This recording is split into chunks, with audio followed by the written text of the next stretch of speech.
और एक बड़ी खबर आ रही है, खेरसौन में रूसी ट्रेनिंग बेस कैंप पर स्ट्राइक हुई है। यूक्रेन ने कैंप पर हाइमार्स मिसाइल दागी।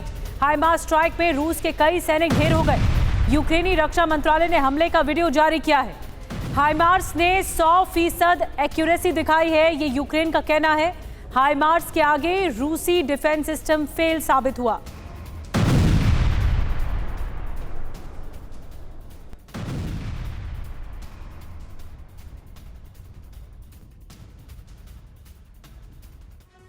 और यूक्रेन जंग में एटमी विनाश का षड्यंत्र भी शुरू हो चुका है। रूस और यूक्रेन दोनों एक दूसरे के खिलाफ एटमी साजिश का आरोप लगा रहे हैं। युद्ध की भाषा में जिस रणनीति को फॉल्स फ्लैग ऑपरेशन कहा जाता है, उसी का सहारा लेकर दोनों देश एक दूसरे पर एटमी तबाही लाने का इल्जाम लगा रहे हैं। दोनों देश परमाणु संयंत्रों के साथ होने वाली साजिश का जो आरोप लगा रहे हैं, वो जितना दुनिया को हैरान कर रहा है, उतना ही महाविनाश का खौफ भी पैदा कर रहा है।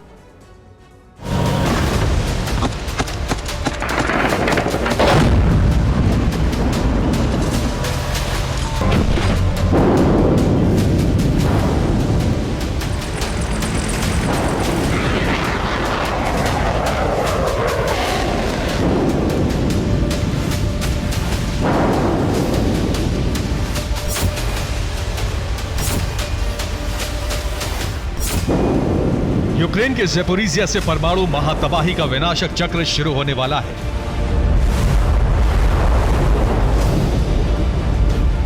दुनिया की सबसे बड़ी तबाही की स्क्रिप्ट लिखी जा चुकी है, लेकिन इस बीच रूस और यूक्रेन का फॉल्स फ्लैग ऑपरेशन शुरू हो गया है। फॉल्स फ्लैग ऑपरेशन क्या है और जंग के बीच कोई देश इस रणनीति का इस्तेमाल क्यों और कब करता है, इसे आगे हम आपको बताएंगे। लेकिन उससे पहले जरा देखिए कि उस ज़ेपोरिज़िया में क्या हो रहा है जो एटमी विनाश का सेंटर बनता जा रहा है। ज़ेपोरिज़िया न्यूक्लियर पावर प्लांट पर मिसाइलों की बरसात हो रही है।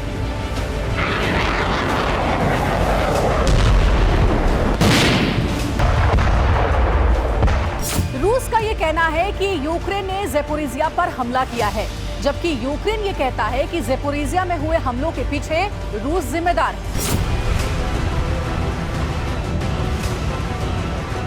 आपको बता दें कि ज़ेपोरिज़िया के परमाणु ऊर्जा प्लांट पर फिलहाल रूस का कब्जा है। रूसी सेना इस प्लांट को घेरे हुए है, लेकिन रूस यूक्रेन के बीच चल रहे फॉल्स फ्लैग ऑपरेशन से ये सवाल भी खड़े हो गए हैं कि क्या दोनों देश ज़ेपोरिज़िया के बहाने जंग को महातबाही के ट्रैक पर ले जाना चाहते हैं।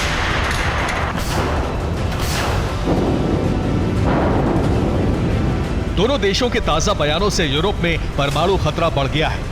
रूसी रक्षा मंत्री शोइगु ने बड़ी चेतावनी देते हुए कहा है कि Ukraine Zaporizhzhia nuclear power plant पर भारी हथियारों से बमबारी कर रहा है। इससे गंभीर परमाणु संकट पैदा हो सकता है।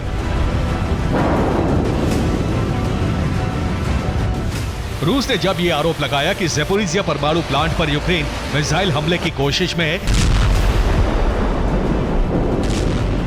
यूक्रेन ने पलटवार करते हुए कहा कि रूस कुर्स्क के परमाणु प्लांट में विस्फोट कराने की तैयारी में है।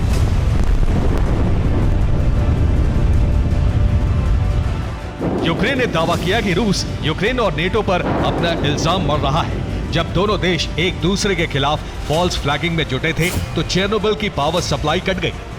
परमाणु खतरे को देखते हुए 50,000 लोगों को विस्थापित करने का प्रोग्राम शुरू हो गया। अमेरिकी लीडर्स रॉबर्ट कैनेडी जूनियर ने दावा किया कि यूक्रेन में अमेरिकी बायो लैब को रूस निशाना बना सकता है।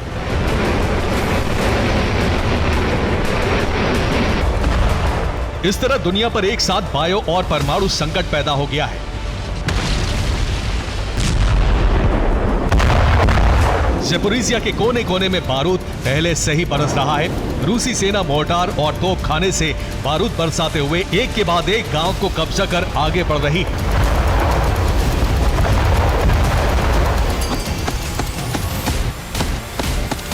ऐसे में सवाल उठ रहे हैं कि क्या यूक्रेन में महाविध्वंस का काउंटडाउन शुरू हो चुका है या यूक्रेन में एटमी तबाही आने वाली है। इन आशंकाओं की वजह यह है कि ज़ेपोरिज़िया की जंग इतनी भीषण हो चुकी है कि किसी भी वक्त न्यूक्लियर प्लांट में बड़ा धमाका हो सकता है।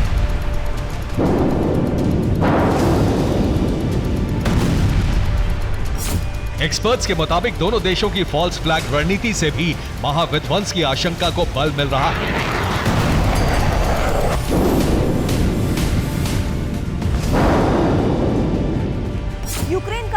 कि रूस के पास फॉल्स फ्लैग का पुराना अनुभव है और इस बार वो यूक्रेन के खिलाफ इस पैंतरे को भी अपना सकता है।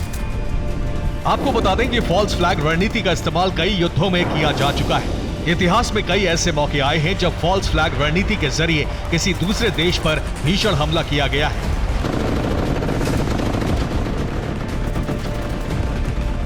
फॉल्स फ्लैग एक ऐसी सैन्य कार्रवाई होती है जहां कोई देश सीक्रेट तरीके से जानबूझकर अपने ही जान माल को नुकसान पहुंचाता है, जबकि दुनिया के सामने वो देश ये जाहिर करता है कि उसके दुश्मन देश ने ऐसा किया है। फॉल्स फ्लैग की आड़ में वो देश अपने दुश्मन देश पर हमला कर देता है। इस रणनीति के जरिए हमले का दोष विरोधी देश पर डाल दिया जाता है और फिर जवाबी कार्रवाई के नाम पर महायुद्ध का ऐलान कर दिया जाता है। यूक्रेनी सशस्त्र बलों का आरोप है कि रूस कुर्स्क क्षेत्र में अपने स्वयं के परमाणु ऊर्जा संयंत्र पर फॉल्स फ्लैग हमले की योजना बना रहा है।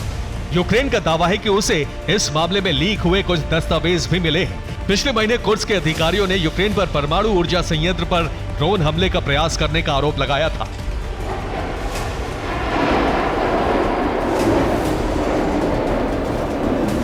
दूसरी तरफ एक रिपोर्ट के मुताबिक ज़ेपोरिजिया में न्यूक्लियर पावर प्लांट नंबर 4 से एटमी लीकेज का दावा किया जा रहा है। जिस तरह से ज़ेपोरिजिया और वहां न्यूक्लियर पावर प्लांट के आसपास का इलाका विनाश का एपिसेंटर बनता जा रहा है, उससे आने वाले दिनों में बिना बम या मिसाइल फटे ही करोड़ों लोगों की जान जा सकती है।